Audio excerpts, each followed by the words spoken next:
A woman walked into a billionaire's party. She didn't belong there. She knew it. Everyone knew it. But she walked in anyway. And she said 4 words. That broke a father in half. See, 2 years earlier, their daughter died in a river. They buried an empty coffin. They buried their hope with it. But this woman, this poor, trembling, nobody of a woman, had been living with their daughter the whole time. And that's not even the worst part. The worst part? Someone put that girl in that river. On purpose. And he was still in the room. Hello friends, welcome to our story. Before we start, please like this video, share, and subscribe. Also tell us in the comments where you're watching from. Is it United States, London, maybe Canada, Jamaica, South Africa, or anywhere? We want to know. And tell us what you learned at the end of this video. The room is so quiet you can hear people breathe. 200 of the most powerful people in the country stand shoulder to shoulder in a ballroom that cost more to rent for one night than most people earn in a year. Crystal chandeliers hang from the ceiling like frozen waterfalls. The kind of light that makes everything look expensive. The kind of light that makes pain look elegant. But tonight, there is nothing elegant about the pain in this room. At the front of the ballroom, raised on a small platform so that everyone can see it, is a portrait. A massive, beautiful portrait in a gold frame. A young woman. 18 years old. Soft brown eyes. A smile that looks like it belongs to someone who laughs easily. Someone who takes up space in a room just by walking into it. Someone who makes you feel like the world is a little warmer just because she's in it. Beneath the portrait, in clean black letters, are the words. Evelyn Lauron. Beloved daughter. Gone too soon. Tonight is the 2nd anniversary of her death. 2 years since the crash.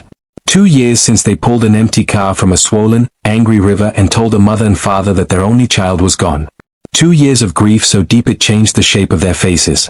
Standing beside that portrait are 2 people who were once considered the most powerful couple in the country. Mark Lauron. Tall. Dark suit. The kind of man who walks into a room and every head turns without him saying a word. He built his fortune from nothing. Cement. Steel. Construction projects that changed skylines. A man who never lost at anything. Until he lost her. And beside him, Valentina Lauron. Beautiful in the way that a cracked vase is still beautiful. You can see where the breaks happened. She is dressed in black, naturally. She is always dressed in black now. People say she hasn't worn color since the funeral. People say she stopped sleeping in the couple's bedroom because she kept dreaming of Evelyn calling out to her from a river. People say a lot of things about Valentina Lauron. But no one says them to her face. Because there is something in her eyes now that makes people uncomfortable. Something hollow. Something that stares right through you to a place behind your head where maybe, just maybe, the version of her life that was supposed to happen is still playing out. The version where Evelyn is alive. Where she came home from that party 2 years ago, laughing, smelling like perfume in the night air. Where she argued with her father at the breakfast table about something small and stupid and beautiful. Where everything was still whole. Mark places his hand on Valentina's lower back. A quiet thing. A husband thing. She doesn't look at him but she leans slightly in his direction, like a flower leaning toward whatever little light it can find. A man at the front of the room taps a microphone softly. His name is Theo Johnson. He is the family's head of public relations and he has the practiced look of a man who has delivered bad news so many times it no longer reaches his heart. We are gathered here tonight, Theo begins, his voice filling the silent room like warm water, to honor the memory of a young woman who touched every life she entered. Evelyn Lauron was not just the daughter of Mark and Valentina. She was, to those of us fortunate enough to have known her, a kind of light. The kind that doesn't warn you it's coming. The kind that just arrives. And when it leaves. He pauses. His jaw tightens just slightly. The darkness it leaves behind is the truest measure of how brightly it once burned. Valentina closes her eyes. Mark's hand presses harder against her back. In the crowd, people dab at their eyes. Friends. Business partners. Politicians. Socialites. People who knew Evelyn well and people who only knew of her. All of them in expensive clothes, holding champagne glasses they are too respectful to drink from just yet, standing in a room that smells of white lilies because Evelyn loved white lilies. The portrait watches over all of them. That smile.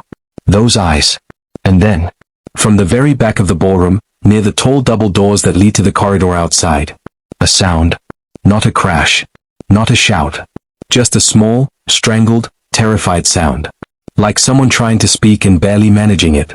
Heads begin to turn. First the people closest to the doors. Then, like a slow wave rolling across still water, more and more people turning, craning their necks, shifting their weight, trying to see what is happening at the back of this silent, expensive, grief-filled room. Standing in the doorway is a woman. She is not dressed for this event. Not even close. She is wearing a faded blue work uniform. The kind cleaners wear. The fabric is clean but old, washed so many times the color has gone soft and pale at the elbows and the collar. Her shoes are flat and practical and scuffed at the toes. Her hair is pressed back tightly from her face. She is maybe 45. Maybe 50. Hard to tell. Life has written things on her face that have nothing to do with age. She is clutching a worn cloth bag to her chest like it is the only thing keeping her upright. And she is shaking. Not shaking the way people shake when they are cold. Shaking the way people shake when they are standing at the edge of something enormous. When they have carried a secret so long and so heavy that their body has started to forget what it felt like to stand straight. Her eyes move across the room. Past the chandeliers. Past the beautiful, uncomfortable, confused faces of 200 powerful people staring at her. Past all of it. Until they find Mark Lauron. And they stop. Theo has gone silent at the microphone. Everyone is silent. The woman opens her mouth. Her voice comes out small. Barely a whisper. But in that silence, a whisper carries like a shout. Sir.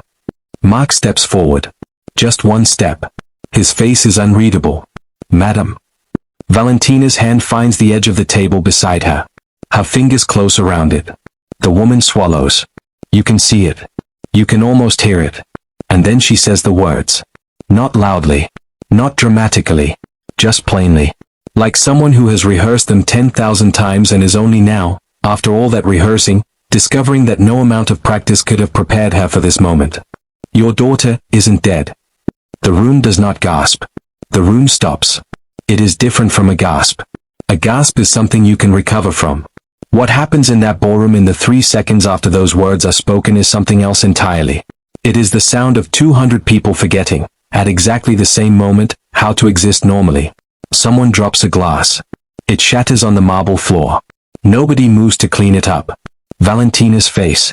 Oh, Valentina's face. It does something impossible.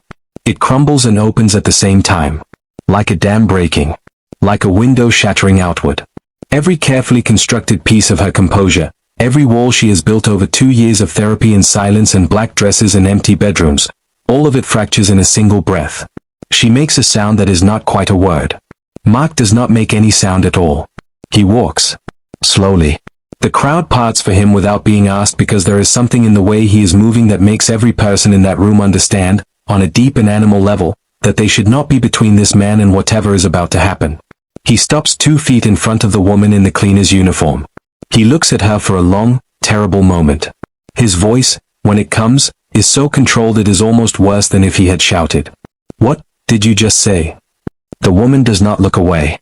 Whatever fear is living in her body right now, her eyes are committed. Her eyes have already made the decision that brought her here tonight, dressed wrong, shaking in a doorway full of crystal and candlelight, and her eyes are not going back on it. She lifts her chin just slightly. Your daughter lives with me. And in the 5 words that follow. 5 words that should be impossible. 5 words that belong in a dream or a nightmare or a movie but certainly not in this ballroom, not on this anniversary, not in this life. Mark Lauron, the man who breaks other men in boardrooms, the man who rebuilt himself from nothing, the man who stood dry-eyed at his daughter's memorial service 2 years ago because he decided in the car on the way there that someone had to be strong.